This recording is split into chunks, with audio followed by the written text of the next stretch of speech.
start in Genesis chapter 12.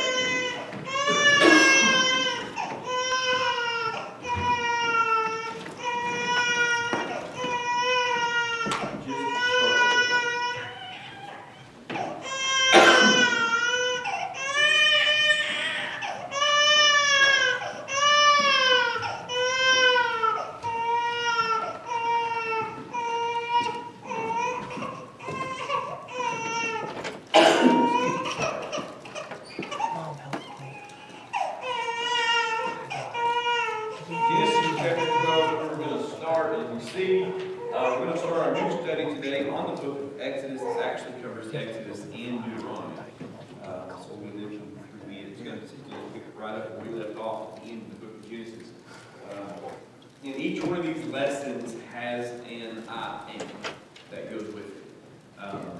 All 13 of these has an I am in some way. So we're going to be looking at who God is as we study through the book of Exodus and Deuteronomy. And as you'll see, the first one is I am sovereign. Okay, so there's 13 of these that you'll see as we kind of go through this. And this is the first time, although I was trying to argue this one, this is the first time I've done Exodus or Deuteronomy. I'm not really, we know the story very well in there, but I've never really sat down and studied it, so I'm pretty excited to get into it. I told you when we started Genesis, I wanted to do Exodus, but I wanted to start with Genesis and kind of get the background leading up to it. Because some of the lessons will kind of overlap, some of the themes and things kind of overlap. Especially as we get to the life of Moses and some of the things that he was dealing with as growing up there in Egypt and then God calling him to lead the people out. Okay? So this is I am sovereign, but before we can get into Exodus, we kind of lay the groundwork, just kind of a little bit of a quick recap of what went on in Genesis chapter 12. Now, God declared his plan for Israel and humanity all the way back in chapter 12. And more specifically, the first 3 verses, when he gave the covenant promise to Abraham. In the history of Israel, right, the actual history of the people of Israel starts with Abraham. And the calling of God to Abraham, Abram later, of course, renamed Abraham, and his call for him to leave his homeland for the promised land, Canaan, a land that Abraham probably didn't really even know existed, and him getting up and God showing him that land. Along with that call, of course, we know God made the Abrahamic covenant, this solemn promise to Abraham, and that's what's in the first 3 verses of chapter 12, is in fact that Abrahamic covenant. So just as a quick reminder, excuse me, let's read those 3 verses. Now the Lord hath said unto Abram, Get thee out of thy country, and from thy kindred, and from thy father's house, unto a land that I will show thee. And I will make of thee a great nation, and I will bless thee, and make thy name great, and thou shalt be a blessing. And I will bless them that bless thee, and curse them that curseth thee, and in thee shall all families of the earth be blessed. Right? So the famous Abrahamic covenant that God gave Abram there in chapter 12. Now God, of course, promises Abraham that from him he would make a great nation, his nation of people would live in a very specific area, a specific land. And then out of this nation coming from Abraham is that there would come a blessing that would bless not just the Israelite nation, but all the nations of the earth. And of course, that blessing would be what? Jesus, okay? So that's the threefold blessing there that God gave Abraham, and quite a bit we've already looked at. Now, from that point all the way through Genesis chapter 50, which we looked at, shows the recorded history of Abraham and then the descendants of Abraham as well, right? And that's kind of what we just finished up looking at. God passed his covenant with Abraham down to Abraham's descendants, and we saw God reminding Isaac and Jacob of that same covenant that he tells Abraham here in chapter 12. Jacob, of course, later called Israel, that we saw, had 12 sons. Those 12 sons came from by his wives, Rachel and Leah, and then by his two maidservants as well, which was in Genesis chapter 35. Of course, Jacob loved Rachel more than Leah, and therefore consequently favored the sons. Her oldest son, specifically Joseph. Joseph was the second youngest among Jacob's 12 sons. The 10 older brothers, of course, hated Joseph because of the favoritism. And it's all things that we just looked at.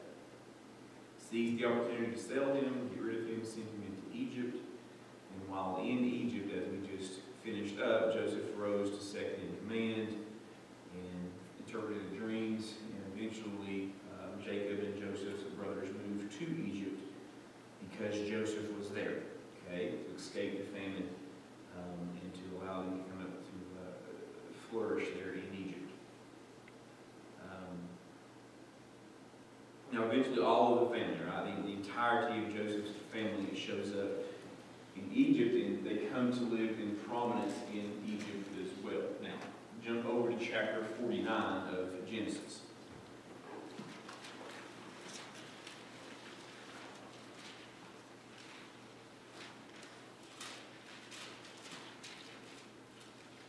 Verses 8 through 12. And what we'll see here is the blessing of Judah. Okay, and was Judah Jacob's oldest son? Was Judah Jacob's oldest son? No. Okay, who usually got the blessing? Ruth. The oldest son. Okay, which would have been Ruth. There's a reason that doesn't get blessed, and we're going to see that here in just a second, okay?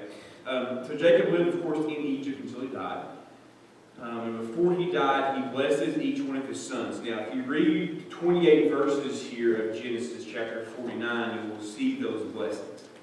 But the blessing that he gives Judah, as we'll see in verses 8 through 12, is particularly more important than the other blessings. All right? And it's going to kind of help solidify, help us understand a little bit more what exactly God meant when he promised Abraham's seed would be a blessing to all nations. Okay?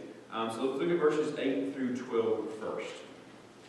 And so if you want to read the entirety of chapter 49, it's all the blessings of the kids. But this one's the one that's kind of important to us. Judah, the fourth oldest here, thou art he whom thy brethren shall praise. Thy hand shall be in the neck of thine enemies. Thy father's children shall bow down before thee. Judah is a lion, from the prey, my son. Thou art gone up, he stooped down, he couched as a lion, and as an old lion, who shall raise him up? The scepter shall not depart from Judah, nor a lawgiver between his feet, until Shiloh come, and unto him shall be gathered into be. Binding his foal unto the vine, and his asses the colt unto the choice vine. He washed his garments in wine, and his clothes in the blood of grapes. His eyes shall be red with wine, and his teeth white with milk. So there's a specific blessing there that Jacob is kind of giving to Judah. And specifically in verses 8 and 10 of that blessing, what does the blessing reveal about the future descendants of Judah?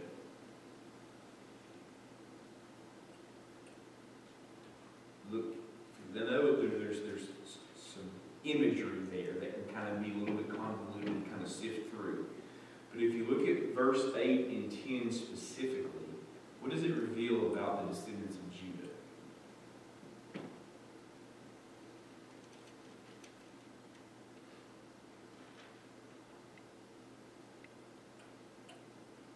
All right, look at the last part of verse 8. What does it say?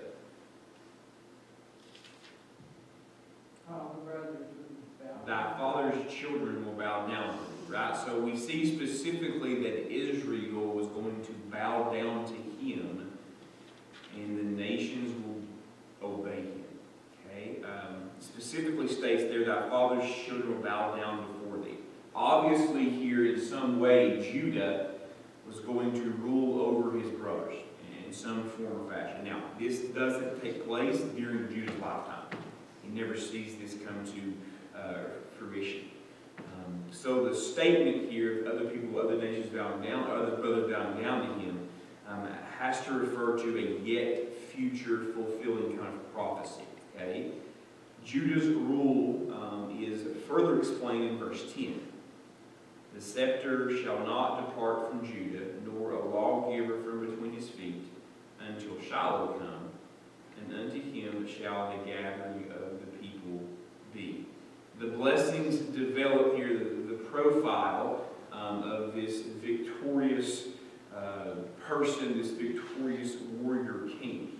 The scepter that we see refers to the wand, right? We all know what a scepter is, or a kingship that they would walk around with. And that, of course, as it says, extends between the king's feet. Shiloh is a reference to whom? Jesus Christ, the Messiah.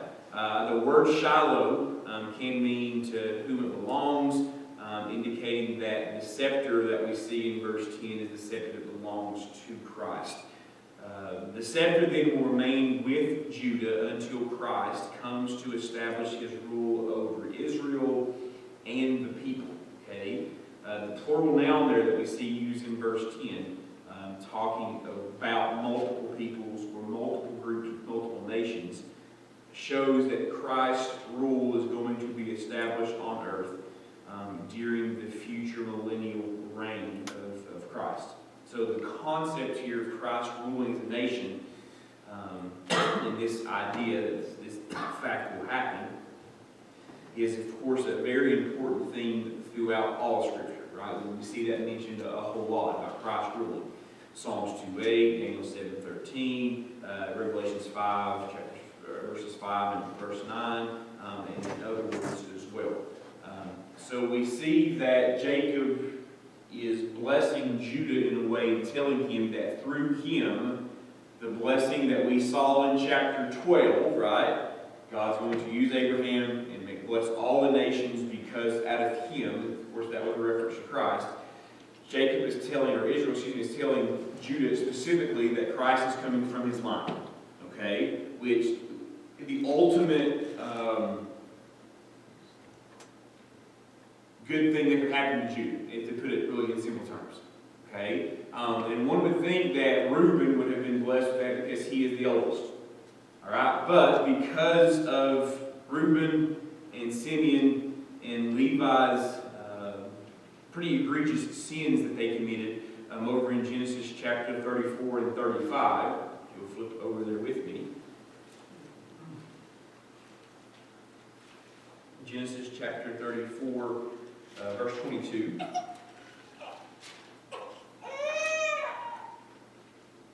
Only herein will men consent unto us for to dwell with men. Only herein will men consent unto us for to dwell with us. To be one people, and every male among you circumcised, and they are circumcised. Shall not their cattle and their substance and every beast of theirs be ours?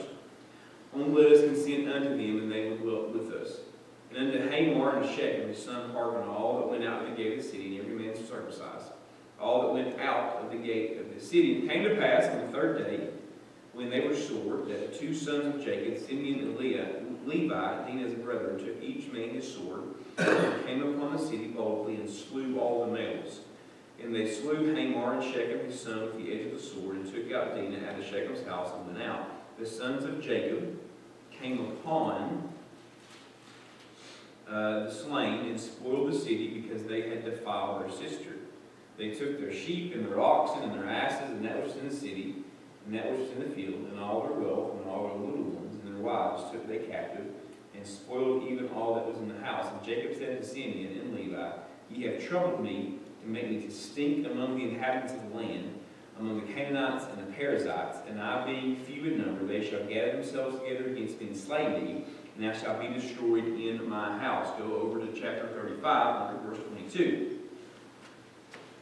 And it came to pass when Israel dwelt in the land that Reuben went and lay with Bilhah, his father's concubine, and Israel heard it.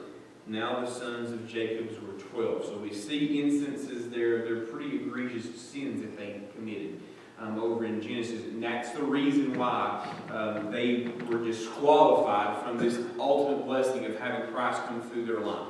Okay? Because of the sins that they had committed. Alright? So that disqualified them from being the heir of the covenant's promise due to their sin.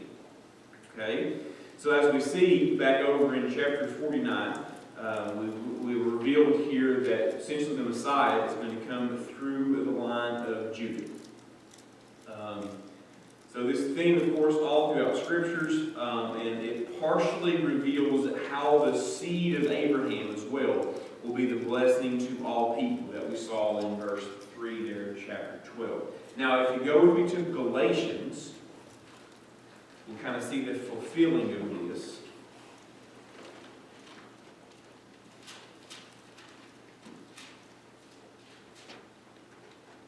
Look at chapter 3. Let's go to verse 8 first. Galatians 3:8. And the Scripture, foreseeing that God would justify the heathen through faith, preached before the gospel unto Abraham the saying, In thee shall all nations be blessed. Go down to verse 13. Christ hath redeemed us from the curse of the law, being made a curse for us, for it is written, Cursed is every one that hangeth on a tree, that the blessing of Abraham might come unto the Gentiles, or come on the Gentiles, through Jesus Christ, and we might receive the promise of the Spirit through faith. Brethren, I speak after the manner of men, though it be but a man's covenant. Yet if it be confirmed, no man disannulleth or addeth thereto. Now to Abraham and his seed were the promise made. He saith not, and to seed as of many, but as of one, and to thy seed, is Christ. So we see the primary way here in which Christ is going to be the blessings to all of the nations, right? Not just to the Israelites. Christ's death on the cross was provision for covering sin, right? His death was the ultimate provision, and that's the blessing for all the nations. So that we see that now in Genesis chapter 49, Israel gives Jacob this blessing, and that blessing essentially leads us to the fact that Christ is going to come and be the Messiah for all the unsaved.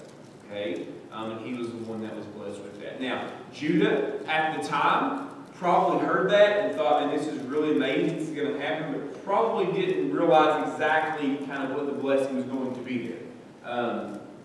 That, he was probably thinking that maybe his brother would bow down to him in some way, or whatever the case may be. But he did understand the magnitude of what his father was telling him. Right? He understood the importance of that. God was going to use his line in a very, very special and very, very specific way. Okay? So back to Genesis chapter 49, both verses 11 and 12, they describe Christ's future rule at a time of great prosperity. Right? That's what it's talking about there in verses 11 and 12. Binding his soul into the vine, and his ass is called the choice vine. He washed his garments in wine, his clothes in the blood of grapes. His eyes shall be red with wine, his teeth white with milk. Just showing here that Christ's reign will be during a very, very great time of prosperity. Grapevines will be strong enough to tie donkeys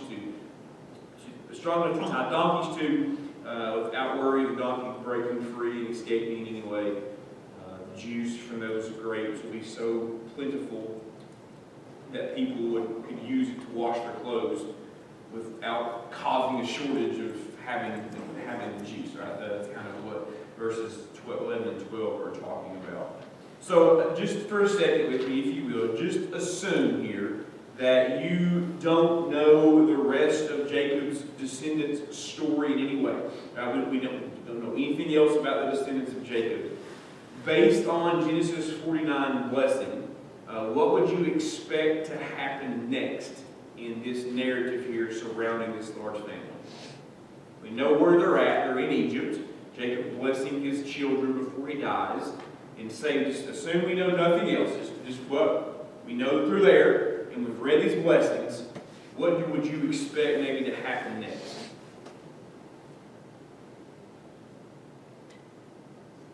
Get out of Egypt. Get out of Egypt and do what? Yeah, things would be great, right? They're going to get out of Egypt, and the next next step is them to get to this land God's promised them, and then things are just going to get really, really good for them. Promised land, the birth of the one who's going to rule all these nations is going to be very quickly at hand. So all seems really good. All seems well when we kind of close the book in Genesis. God's plans seem to be perfectly acceptable. Abraham's descendants here are growing into a nation. But Exodus, of course, as we know, begins with quite a turnaround. Life is no longer as easy there as it has been. Go back to, before we look there, though, go back to Genesis 15. I said we're going to start a study on Exodus, and we spin off and talking about Genesis again. 15 verses 13 and 14.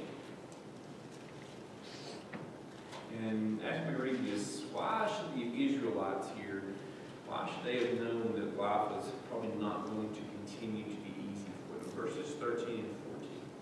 And he said unto Abram, know of a surety that thy seed shall be a stranger in a land that is not theirs, and shall serve them, and they shall afflict them for 400 years. And also that nation whom thou shalt serve will I judge, and afterwards shall they come out with great substance. So the Israelites, why should they have known that life was not going to continue to be easy for them? Because God had what? God had told them, right? He pretty plainly stated to them that this is not going to be fun for a while. It's going to be several years where things just aren't going to be fun. As a matter of fact, 400 to be exact. That leads us to Exodus chapter 1. As we see there, God worked his plan. First 7 verses, we see the nation of Israel grow. Okay?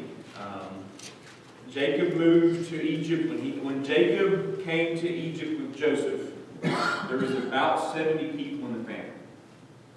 Okay? That was about how many came, was 70 people.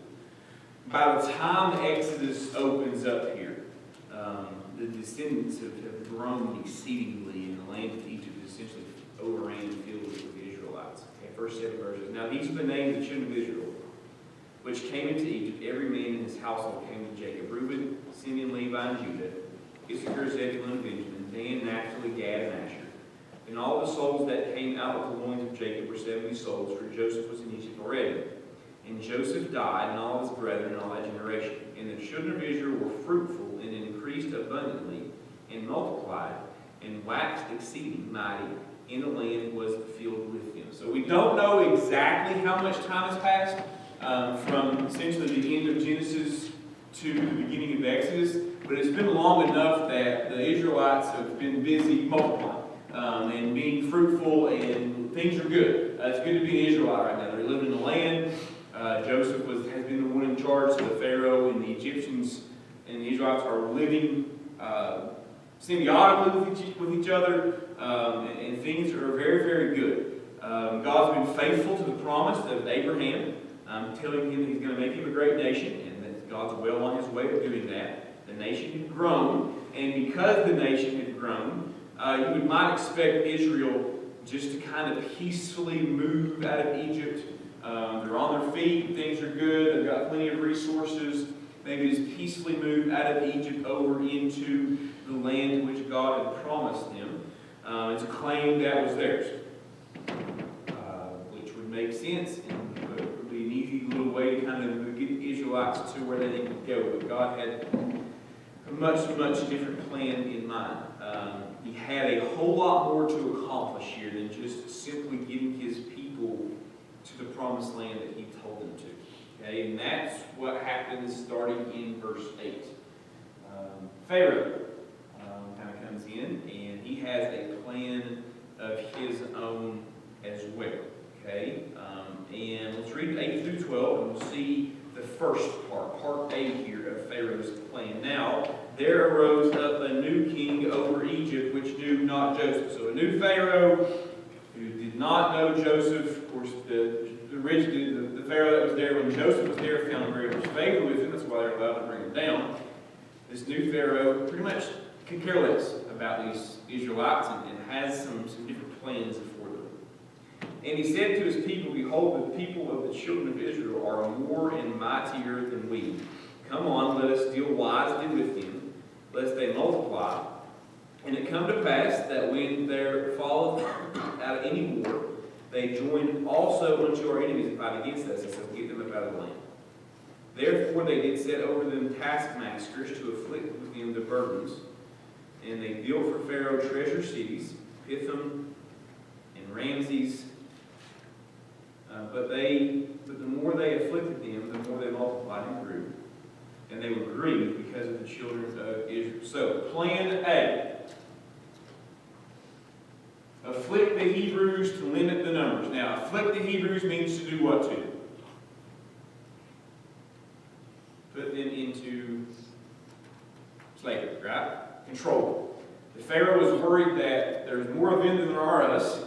Somebody comes in here and tries to take over Egypt. Now, Egypt, we know, along the Nile River, Fertile Crescent, very important land area. Things grew well there. So he was worried about the Israelites kind of taking up with an enemy and taking over the Israelites. So he wanted to afflict the Hebrews to limit their numbers, put them under slavery. And as you see in verse 11, while in the slavery, they built Pharaoh treasure cities, right? Pithom and Ramses. And we know, of course, during this time when the pyramids are being built,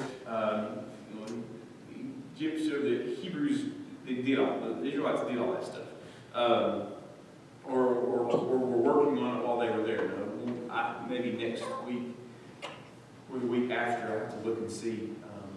We're going to take kind of a step away from Exodus and just look at the stuff that the Israelites built for Pharaoh in Egypt, especially the pyramid stuff. There's a lot of debate around the pyramids, kind of how they got there and how they worked and all that kind of cool stuff. So we're going to take probably a lesson and just look at some of those things because I think it's kind of interesting. The Sphinx and stuff that's there. Israelites have a lot to do with that. Of course, people will tell you that there's no way that just regular old people with no technology were able to build those things, and of course we know that's not the case, especially with the lake and cornerstones and stuff. Those things, it's really, really cool. But we'll get into that in a couple weeks. That's what the Israelites were doing during that time. Okay, this Pharaoh put them under slavery, thinking that it would limit them from having babies, limit them from multiplying because they'd be so kind of beat down and burdened with what was going on. But as we saw in verse 12, the more he afflicted them, what happened? The more of them just kept popping up, right? There's more and more of them. The more they afflicted, the more they multiplied and grew. And because of that, he was grieved with the people of Israel. Now Pharaoh arose who knew nothing, was concerned that who knew nothing of Joseph, concerned that the Hebrews might rebel, and used the Hebrews for labor for ambitious projects, trying to lower the risk for human rebellion. Okay? Pharaoh's ultimate goal here was to prevent Israel from leaving the land.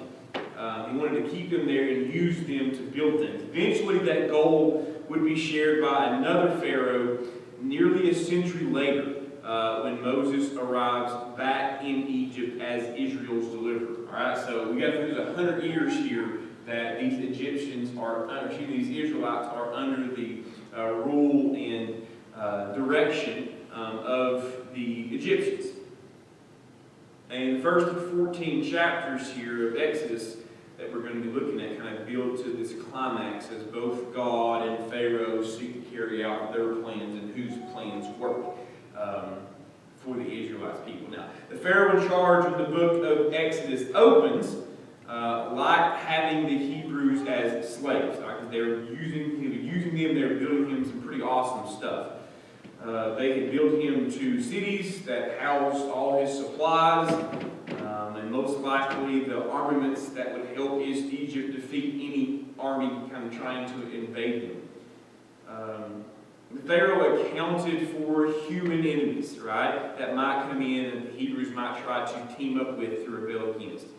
But he gave no thought to the Hebrews' God, right? He's worried about the human enemies. He's not really concerned about the God of the people of Hebrews, the Hebrew people, as God being some source of help.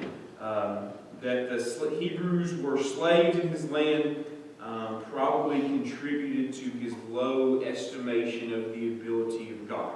Okay? Now, how do you think the Israelites felt about building the cities that would kind of solidify their state as slaves in Egypt? How do you think the Israelites felt about being slaves here and building these cities that are going to kind of contain them in? They probably start doubting that God was going to do what he said. Exactly, right? We're going to start with doubt. And you got to think about this too.